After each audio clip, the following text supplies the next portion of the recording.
A recent Florida Supreme Court decision has paved the way for a vote this November on a constitutional amendment that would legalize medical marijuana in the state of Florida. Meanwhile, in the Florida House and Senate, multiple medical marijuana bills have been introduced this year. As the vote draws nearer, myself and a group of other Florida State students set out to learn more about this growing movement in the state of Florida.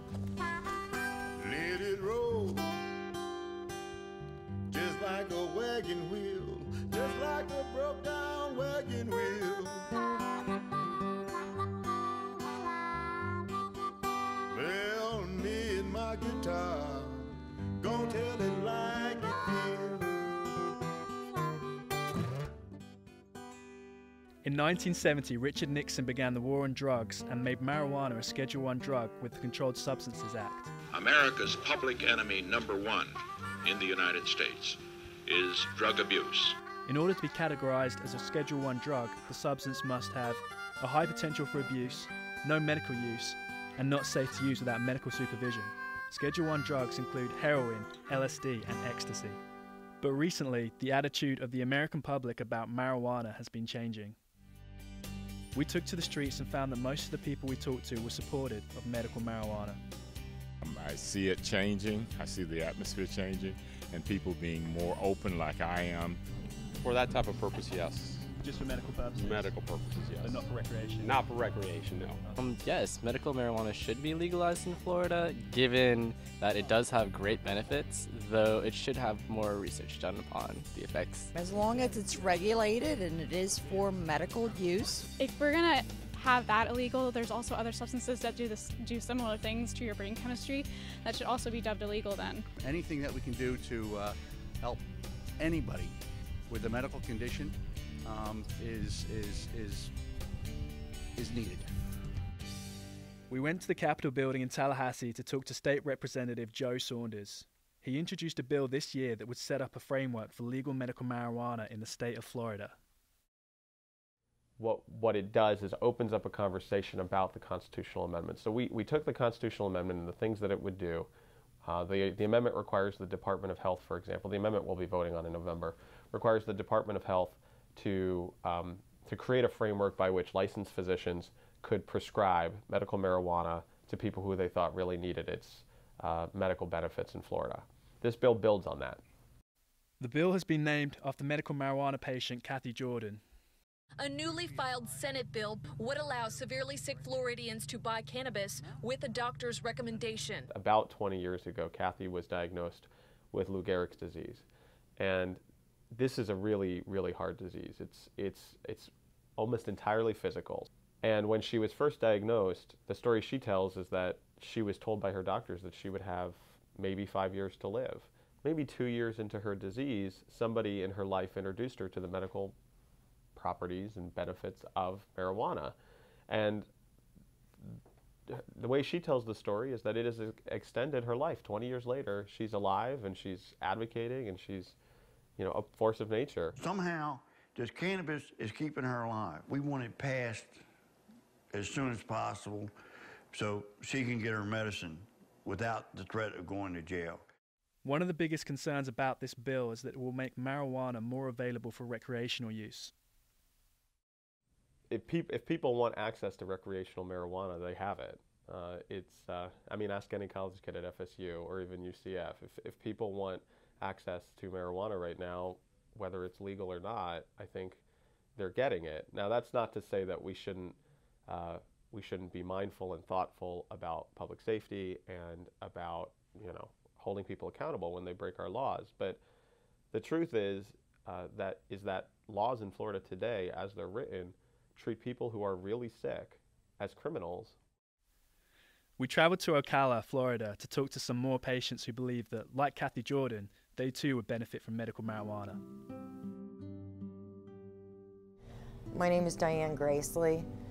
I'm 50 years old, and I started having problems when I was 5 years old. I was actually diagnosed when I was 15 with Charcot-Marie tooth disease. It causes your muscles to deteriorate. I was diagnosed finally about 13 years ago with an autoimmune disease called dermatomyositis. I was an industrial salesman for 35 years. mean, in a lot of process industries, somewhere along the line I probably picked up some benzene or something that caused me to end up having a non-curable cancer called multiple myeloma. It's a blood cancer, like leukemia. Of course, like many others, when they were a teenager, they smoked pot. I did too. I knew what it did for me back then because, like I said, I've been suffering with this disease for so many years. And most of the medicines, I would say there were at least 48 to 60, if not more. There was literally a suitcase that I carried with me. And when I tried the medical marijuana, or just then it was just called marijuana, I didn't need any of it. None of it. You know, if you look at all the papers that are written in the United States about marijuana, the vast majority of them are about the harm.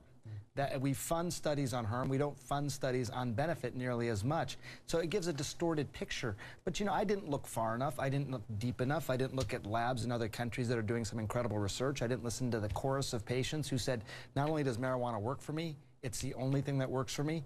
Despite the growing support for marijuana in this country, not everyone is on board. Drugs are bad. You shouldn't do drugs. If you do them, you're bad. Because drugs are bad, okay? I mean, people on pot that shoot each other, that stab each other, lives, strangle each other, drive under the influence, kill families, wipe out a whole family. Correct. Plenty of people die from marijuana. How much did you guys have? I don't know. We made brownies, and I think we're dead. Time is going by really, really, really, really slow. But when you compare the side effects of marijuana to the side effects of legal prescription drugs, the demonization of marijuana just doesn't make sense. But yeah, I don't know how marijuana, the one drug that never killed anybody, got to be the demon seed. It's just amazing. It's such a triumph of negative marketing. We traveled to the Mayo Clinic in Jacksonville, Florida to talk to Dr. Scott Palmer, who is an expert in pain medicine.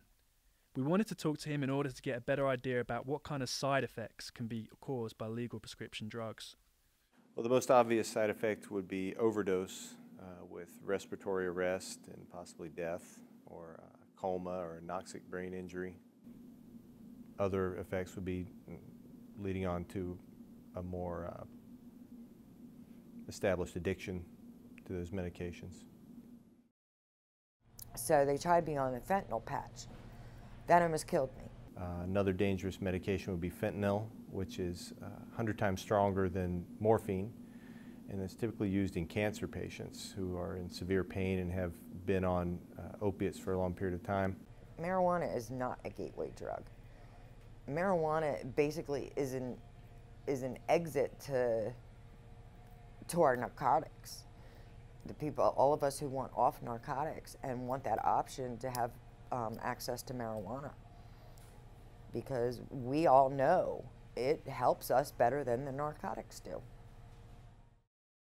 There's a death, an accidental overdose death from prescription medications every 19 minutes in this country. Those are dangerous medications. You know, they have a role, but they can be dangerous. Whereas with marijuana, I couldn't find a single confirmed overdose death. I think the public in Florida is ready for this, and they understand that if we can find a way to prescribe OxyContin and Vicodin and, you know, these drugs that if taken in the wrong doses and wrong amounts can literally kill you, we can find a way to give people access to medical marijuana that's safe, that keeps the public safe, that keeps patients safe, that gives them what they need. I would say that if you've grown up with the reefer madness that's been drummed into you forever, the burning weed with its roots in hell. Then take an open mind to it. Go and see the people that I see when I go to Moffitt every 3 weeks and talk to those people about what they're taking and the alternatives. The narcotics have almost killed me. Marijuana isn't going to kill me. There's no known deaths for marijuana. Have mercy on people that are dying and can be saved. I've seen it numerous. I've seen the seizure patients, children, you know, just their first shot of oil, and the seizures are gone. You know, look at Charlotte Figge. You know, we shouldn't have to be criminals. This is not criminal. The criminal part is not allowing this to save people. Let it roll, just like a wagon wheel, just like a broke down wagon wheel. Well, me and my guitar, gon' tell it like it feels.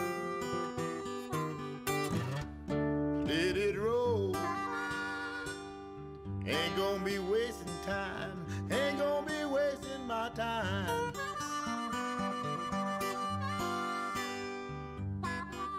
Let it roll, ain't gonna be wasting my time, ain't gonna be wasting time.